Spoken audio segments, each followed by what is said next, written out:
সুন্দরবনের মৌসুমী দ্বীপের জীবনযাত্রা। টোটো করে হুজুতের ঘাট, তারপর চিনাই নদী পার হয়ে মৌসুমী দ্বীপে এলাম। সবাই যাবে সেখানে।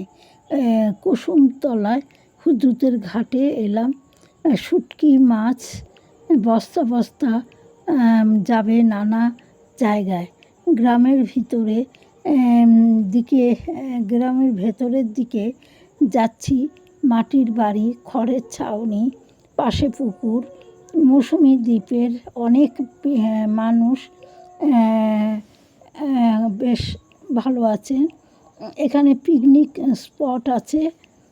এই দ্বীপে গর্ভবতী মা যখন দরকার হয় অ্যাম্বুলেন্স বা নৌকো আগে থেকে ফোন নাম্বার নিয়ে রাখতে হয়। যখন দরকার হয় বেশি ভাড়া দিয়ে তারপর তাকে নিয়ে যেতে হয়। এখানকার প্রাকৃতিক দৃশ্য খুবই সুন্দর। এখানকার মানুষেরা খুব সহজ সরল এবং কঠোর পরিশ্রমী।